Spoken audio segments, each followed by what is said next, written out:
السلام علیکم ناظرین۔ اس ایپیسوڈ کے آغاز میں منظر کھلتا ہے قائی قبیلے میں، جہاں حلیمہ اپنے گھوڑے کے پاس بیٹھی نرمے سے اس کے بدن پر ہاتھ پھیرتے ہوئے پوچھ رہی ہوتی ہے، بیٹی اب کیسی ہو؟ یہ سفر کہیں تمہارے لیے مشکل تو نہیں تھا؟ اتنے میں پیچھے کھڑا دورسن آگے بڑھ کر کہتا ہے، میں سب ٹھیک کر دوں گا، اگر تھک جائے گی تو ظاہر ہے بیمار بھی ہو سکتی ہے۔ حلیمہ فوراً گھوڑے کی طرف اشارہ کرتی ہے، ذرا اچھی طرح دیکھو، اگر تم سے علاج نہیں ہوتا تو مجھے بتاؤ، میں اپنے بابا کو دکھاؤں گی، وہ بہتر جانتے ہیں۔ دورسن فوراً جھیپ کر جواب دیتا ہے، اچھا، یہ تم سے بس ناز کرا رہی ہے۔ اسی دوران اسما تیزی سے آتی ہے اور بولتی ہے، حلیمہ رشتہ دیکھنے والے آ گئے ہیں، ملہون خاتون کہہ رہی ہیں کہیں تم غائب نہ ہو جانا۔ یہ کہہ کر وہ فوراً چلی جاتی ہے۔ حلیمہ کے چہرے پر فوراً غصے کے آثار نمایاں ہوتے ہیں۔ دورسن بھی حیران اور پریشان ہو کر اس کے قریب آتا ہے اور پوچھتا ہے، کیا ہوا؟ حلیمہ غصے سے جواب دیتی ہے، رشتہ دیکھنے والے آئے ہیں، تم نے مجھے نہ دیکھا نہ سنا، میری بہن سوغت سے آئی ہے اور میں یہاں نہیں ہوں۔ یہ کہہ کر وہ تیزی سے وہاں سے چلی جاتی ہے۔ دورسن بے بس ہو کر خود سے کہتا رہ جاتا ہے، یہ رشتہ دیکھنے والے اب کہاں سے آ گئے؟ دوسری طرف گھنے جنگل میں اورحان درویشوں کے درمیان بیٹھا ہوتا ہے۔ شیخ اورحان کو غور سے دیکھتے ہوئے فرماتے ہیں، اے بہادر اورحان صاحب، یاد رکھیے، جیسے جیسے آپ فتوحات کریں گے، جیسے جیسے آپ نظام قائم کریں گے، شیطان اتنی ہی شدت سے وار کرے گا۔ حسد، جلن، لالچ اور تکبر جیسے جذبات نفس کے تابع ہیں، اور نفس شیطان کے تابع ہے۔ وہ نقصان پہنچانے کی کوشش کرے گا جو شاید کوئی ظالم دشمن بھی نہ کر سکے۔ شیخ آگے فرماتے ہیں، اسی لیے ہمیں اپنے دل کی دنیا میں مضبوط قلعے بنانا ہوں گے۔ حسد کا جواب قربانی سے دینا ہے، ظلم کا جواب رحم دلی سے، کینہ کا علاج معافی ہے تاکہ روح آزاد ہو سکے۔ کنجوسی کے سامنے سخاوت ایک سپاہی کی طرح کھڑی ہوگی، اور جب فتنہ حملہ کرے گا تو سچائی اس کی راہ روک دے گی۔ ہمیں اپنے نفس کی سرکش خواہشات کو صبر و عزم کے ساتھ روکنا سیکھنا ہوگا۔ شیخ کی آواز میں ایک گہری سنجیدگی ابھر آتی ہے، سردار، ایسا نظام قائم ہونا ضروری ہے کہ شیطان کو اس سرزمین کے دروازوں تک آنے کی بھی جرت نہ ہو۔ اورحان حیرت سے پوچھتا ہے، مگر کیسے؟ شیخ مسکرا کر جواب دیتے ہیں، عوام آپ کی طرف دیکھے گی تو حقیقت کو پہچانے گی، آپ کو دیکھے گی تو سکون محسوس کرے گی، آپ سچائی کی علامت بنیں گے۔ ہم امید کرتے ہیں کہ اللہ آپ کو اور آپ کی نسل کو پوری دنیا کا سلطان بنائے، اور یاد رکھیے، ہماری امید کو کبھی ٹوٹنے نہ دیجیے گا۔ ادھر کارواں سرائے کی سیڑھیوں پر تیمور تاش بے تلوار بے نیام نکالتا ہوا اترتا ہے اور غرور بھرے لہجے میں کہتا ہے، ہم قائی قبیلے کے ہجرت کرنے والے قافلے کو خون کے تالاب میں بدل دیں گے۔ چلو، ابھی وہ آگے بڑھتا ہی ہے کہ ایک سپاہی آ کر اطلاع دیتا ہے، گورنر تیمور تاش اورحان کے سپاہی آپ سے ملاقات کے خواہش مند ہیں۔ یہ خبر سنتے ہی تیمور تاش کے چہرے پر ایک پرغرور مسکراہٹ آ جاتی ہے۔ وہ کہتا ہے، ہم موت کی طرف آنے والوں کو واپس نہیں موڑتے، آنے دو، آنے دو۔ اگلے ہی لمحے عبد الرحمن اور کنتورالی اپنے سپاہیوں کے ساتھ داخل ہوتے ہیں اور سونے سے بھرا ایک صندوق گورنر تیمور تاش کے سامنے رکھ دیتے ہیں۔ عبد الرحمن نگاہیں جما کر پوچھتا ہے، کہیں روانہ تو نہیں ہو رہے گورنر تیمور تاش؟ میں آپ کے لیے سردار اورحان کی طرف سے محصول لے کر آیا ہوں۔ تیمور تاش کے اشارے پر کمانڈر صندوق کھولتا ہے جو سونے سے بھرا ہوتا ہے۔ کنتورالی سنجیدگی سے کہتا ہے، اورحان سردار نے اپنا وعدہ پورا کر دیا۔ گورنر تیمور تاش، وہ آپ سے بھی یہی توقع رکھتے ہیں۔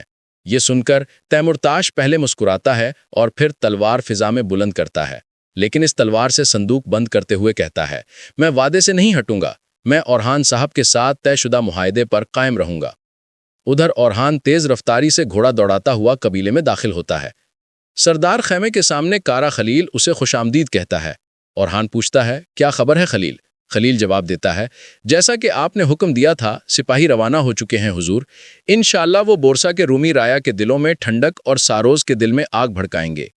اورحان مطمئن لہجے میں کہتا ہے، یہ تدبیر ہمارے لیے بورسا کے دروازے کھول دے گی، اسلام کی طاقت اسی میں ہے۔ خلیل فوراً اطلاع دیتا ہے، حضور جرگہ بلایا گیا ہے۔ کارا خلیل مزید کہتا ہے، ایک اور خبر ہے، شہنشاہ قسطنطنیہ دنیا سے رخصت ہو چکا ہے، وہ اب ازنک جائے گا۔ اورحان گہری سوچ میں کہتا ہے، وہ یوں ہی ازنک نہیں آتا ہے نا خلیل؟ خلیل سر جھکا کر کہتا ہے، آپ بالکل درست فرما رہے ہیں۔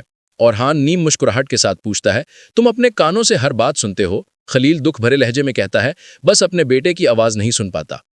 اورحان حوصلہ دیتے ہوئے کہتا ہے، خلیل ہم تمہارے بیٹے کو ضرور ڈھونڈ لیں گے، تمہیں تمہارا الیاس ضرور ملے گا، یہ میرا وعدہ ہے، فکر نہ کرو۔ پھر وہ سردار خیمے کی طرف بڑھ جاتا ہے۔ اندر جرگہ لگا ہوا ہے، سب سردار موجود ہیں۔ عقد کی آواز گونجتی ہے اور ہان سلام کے بعد تخت پر جا بیٹھتا ہے۔ وہ اللہ کے بابرکت ناموں سے جرگے کا آغاز کرتا ہے اور ہان کہتا ہے، اگر فتح کو مضبوط نہ کیا جائے تو شکست جلد آ جاتی ہے۔ اللہ کا شکر ہے کہ ہم نے بہت سے قلعے اور علاقے فتح کیے، لیکن فتوحات کو مضبوط نہیں کیا جا سکا۔ میرے ذہن میں ایک ہی سوال ہے، ہم ان فتوحات کو پائیدار کیسے بنا سکتے ہیں؟ علاء الدین سوال اٹھاتا ہے، کیا ہر ریاست کا سب سے بڑا مسئلہ یہی نہیں ہوتا؟ کتنے ہی فاتحین آئے مگر ریاستیں باقی نہ رہ سکیں؟ اور ہان یہی کہنا چاہ رہا ہوں، ہمارا انجام بھی ایسا نہیں ہونا چاہیے۔ اگر ہم اپنے زخموں کا علاج خود نہ ڈھونڈ سکے تو ہم بھی فنا ہو جائیں گے۔ شاہین شاہ پوچھتا ہے، تو ہمارا مسئلہ ہے کیا حضور؟ اور ہان اعتماد سے جواب دیتا ہے، مسائل ختم نہیں ہوں گے مگر عزم اور کوشش بھی کبھی ختم نہیں ہوگی۔ لیکن ایک اہم مسئلہ فوری توجہ چاہتا ہے۔ وہ بڑے ہوئے لہجے میں کہتا ہے، ہم نے بہت بڑے علاقے فتح کیے لیکن وہاں آبادی نہیں بسائی، ہماری آبادی آگے نہیں بڑھ رہی۔ ہمیں تیزی سے اناطولیہ اور ترکستان سے اپنے بھائیوں کو بلا کر وہاں آباد کرنا ہوگا۔ ہم ایک بڑی مہم شروع کریں گے، محصول میں رعایت دیں گے، قبائل سے بات کریں گے اور انہیں اپنے خواب کا حصہ بنانے کے لیے جان لگا دیں گے۔ سردار عبداللہ پوچھتا ہے، اگر تیمورتاش نے مخالفت کی تو؟ بوران کہتا ہے، شیطان تیمورتاش نے تو ابھی سے جال بچھانے شروع کر دیے ہوں گے۔ اور ہان پر عزم لہجے میں کہتا ہے، اللہ چال چلنے والوں میں سب سے بہتر ہے، شرط یہ ہے کہ ہم سچائی اور ثابت قدمی پر قائم رہیں۔ سب سے پہلے دنیا کو بتانا ہوگا کہ یہ ریاست عدل کی ریاست ہے۔ وہ اعلان کرتا ہے، آج کے بعد مجھ سمیت کوئی شخص اپنا انصاف خود نہیں کرے گا، حق پر ہو یا ناحق تلوار نہیں اٹھے گی، انصاف صرف قاضی فراہم کریں گے۔ اگر کسی یتیم نے رویا، کسی ماں کا دل ٹوٹا تو ریاست فوراً موجود ہوگی۔ غریب، امیر، عالم، سپاہی یا سردار سب قانون کے سامنے برابر ہوں گے۔ پھر کھڑے ہو کر کہتا ہے، دنیا دیکھے گی کہ انسانیت جس ریاست کی خواہش رکھتی تھی وہ یہ ریاست ہے۔ تب 72 قومیں ہماری سرحدوں پر آئیں گی اور ہمارے پرچم کے سائے تلے امن تلاش کریں گی۔ یہ ریاست انسانیت کے لیے انصاف کا گھر ہوگی۔ شاہین شاہ کہتا ہے، آپ نے درست فرمایا، مگر بڑے خواب ہمیشہ بڑے دشمن بھی لاتے ہیں۔ وہ پوچھتا ہے، تب آپ کیا کریں گے؟ یہ سنتے ہی اورہان خاموش مسکراہٹ کے ساتھ جواب دیتا ہے۔ ادھر سوغت میں فاطمہ فلاویوس کی دکان پر پہنچتی ہے۔ فلاویوس ایک خوبصورت کپڑا دکھاتے ہوئے کہتا ہے، یہ کپڑا تمہارے چہرے پر بہت جچے گا فاطمہ خاتون۔ فاطمہ پوچھتی ہے، تم یہاں کیوں ہو؟ فلاویوس کہتا ہے، میں تاجر ہوں، کپڑا فروشوں کے بازار میں نہیں ہوں گا تو کہاں، میں یہاں تمہارا شکریہ ادا کرنے آیا ہوں۔ فاطمہ جھنجھلاہٹ سے کہتی ہے، کیا تم کبھی سنجیدہ بھی ہو سکتے ہو؟ فلاویوس کہتا ہے، یہ کپڑا میں تمہارے لیے لایا ہوں، اگر تم اسے شکریہ کے تحفے کے طور پر قبول کر لو تو مجھے خوشی ہوگی، اب تو کافی سنجیدہ ہوں۔ فاطمہ پوچھتی ہے، اس کے پیچھے تمہاری نیت کیا ہے؟ فلاویوس مسکرا کر کہتا ہے، تم ہر لفظ کے پیچھے نیت کیوں ڈھونڈتی ہو؟ کیا کبھی کبھی بے فکر ہو کر نہیں جیا جا سکتا؟ فاطمہ سنجیدگی سے کہتی ہے، میں وہ کرتی ہوں جو مجھ سے توقع کی جاتی ہے، میرے اوپر ذمہ داریاں ہیں۔ فلاویوس آہستہ سے کہتا ہے، کاش ایک دن میں صرف فاطمہ سے ملاقات کر سکوں، بغیر القابات کے۔ وہ پوچھتا ہے، زخم کیسا ہے؟ لوگ کہہ رہے تھے تم زخمی ہو گئی تھی۔ فاطمہ جواب دیتی ہے، زخم اتنا بھی شدید نہیں تھا۔ فلاویوس جذباتی لہجے میں پوچھتا ہے، وہ بدکار کون تھا جس نے یہ کیا؟ بتاؤ، وہ میری طرف سے آج سے دشمن ہے۔ فاطمہ سنجیدگی سے کہتی ہے، ہمیں شبہ ہے کہ وہ فلاویوس ہی تھا، وقت آنے پر اسے ختم کر دوں گی۔ فلاویوس گھبرا کر کہتا ہے، اچھا فلاویوس، وہ اب میرا دشمن ہے۔ پھر وہ کہتا ہے، تمہارا بھائی اورہان تخت پر بیٹھ گیا ہے، اب وہ بورسا پر رحم نہیں کرے گا۔ فاطمہ جواب دیتی ہے، میرے بھائی بورسا کے لوگوں پر رحم کرتے ہیں اکچورا، اسی لیے انہوں نے شفا کے وسائل بورسا بھیجے ہیں، مجھے جانا چاہیے۔ وہ جیسے ہی جانے لگتی ہے، فلاویوس پیچھے سے آواز دیتا ہے، کیا میں تم سے دوبارہ ملاقات کر سکتا ہوں؟ فاطمہ مسکرا کر پلٹتی ہے اور کہتی ہے، اپنے کپڑے اٹھاؤ اور کسی دن ہمارے قبیلے میں چلے آنا، شاید وہاں ملاقات ہو جائے۔ یہ کہہ کر وہ مسکراتے ہوئے آگے بڑھ جاتی ہے۔ فلاویوس زیر لب کہتا ہے، اورہان، کیا چال چل رہے ہو؟ بورسا کے لوگوں کو دھوکہ دینے کا ارادہ ہے نا؟ اسی لمحے ایک سپاہی آتا ہے اور فلاویوس کو خط تھماتے ہوئے خبر دیتا ہے، بادشاہ ازنیک آ رہا ہے۔ ادھر قبیلے میں سردار نوجی نے گفتگو چھیڑی ہوئی ہے، صرف دشمنی مسئلہ نہیں، خزانہ بھی مضبوط ہونا چاہیے تاکہ سب کے لیے رزق میسر ہو۔ بوران جواب دیتا ہے، ہمیں تو اللہ کھلاتا ہے اوجی، فکر چھوڑ دو۔ اورہان گفتگو کو سنبھالتے ہوئے کہتا ہے، سرداروں، تاریخ گواہ ہے، بڑے بڑے کمانڈر تباہ ہوئے کیونکہ وہ اپنی فتوحات کو قائم نہ رکھ سکے۔ اگر ہم ایک قدم بھی پیچھے ہٹے تو صفحہ ہستی سے مٹ جائیں گے۔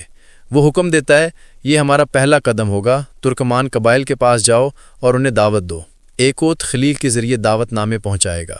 بوران فکرمند ہو کر پوچھتا ہے، اوغوز قبائل اس کافر تیمورتاش کی اجازت کے بغیر ہماری سرزمین پر کیسے آئیں گے؟ برہان مسکرا کر کہتا ہے، شاہین شاہ سردار کی وجہ سے۔ اسی وقت شاہین شاہ سردار آگے بڑھ کر کہتا ہے، شاہین شاہ سردار، تم تیمورتاش کے پاس جاؤ اور اسے کہو کہ وہ اوغوز قبائل کو ہماری طرف آنے دے۔ توران بے یقینی سے پوچھتا ہے کہ آپ سمجھتے ہیں کہ وہ مان جائے گا؟ شاہین شاہ پر اعتماد سے جواب دیتا ہے یہ معاملہ مجھ پر چھوڑ دو توران۔ پھر اورحان سے مخاطب ہو کر کہتا ہے میرے سردار میں فوراً روانہ ہوتا ہوں۔ اورحان مزید اطلاع دیتے ہوئے کہتا ہے ایک اور خبر آئی ہے، بادشاہ ازنک پہنچنے والا ہے۔ جرکتائی چونک کر کہتا ہے یعنی جنگ ہمارے دروازے پر ہے۔ اورحان گہرے یقین سے کہتا ہے برسا گرنے کے قریب ہے جرکتائی، ہم اسے جلائے بغیر فتح کریں گے اور نہ صرف اسے کائے کا دارالحکومت بنائیں گے بلکہ تجارت کا عظیم مرکز بھی، اللہ کے حکم سے۔ میں امداد بھیج چکا ہوں، سپاہی وہاں جا کر ان بے بس لوگوں کے لیے باعث شفا ہوں گے۔ جرکتائی خوشی سے کہتا ہے حق آئے گا اور باطل مٹ جائے گا۔ علاؤالدین اطمینان سے کہتا ہے میرا اورحان سردار لوگوں کے دل جیتے گا اور دشمن کے دل میں بغاوت کی چنگاری بھڑکائے گا۔ شاہین شاہ فخر سے کہتا ہے آپ کی وجہ سے جنگ میں ایک نیا طریقہ سامنے آیا ہے۔ اورحان حیران ہو کر پوچھتا ہے کون سا طریقہ؟ شاہین شاہ جواب دیتا ہے رحم کے ساتھ فتح کا طریقہ۔ میں آپ کو مبارکباد پیش کرتا ہوں حضور۔ اورحان مسکرا کر کہتا ہے اگر تم نے مجھے مبارکباد دی ہے تو مجھے یقین ہے کہ ساروس تباہ ہو جائے گا۔ وقت آ گیا ہے کہ سر بلند کیا جائے، ایک مبارک ریاست کی بنیاد رکھی جائے، فتح انشاءاللہ ہماری ہوگی۔ یہ سنتے ہی تمام سردار یک زبان ہو کر کہتے ہیں انشاءاللہ انشاءاللہ۔ اور ناظرین یوں ایپیسوڈ اپنے اختتام کی طرف بڑھتا ہے۔ اگر ویڈیو پسند آئی ہو تو لائک کیجئے، شیئر کیجئے اور اگر اب تک سبسکرائب نہیں کیا تو سبسکرائب ضرور کر لیجئے۔ انشاءاللہ اگلی ویڈیو میں پھر ملاقات ہوگی، تب تک کے لیے اللہ حافظ۔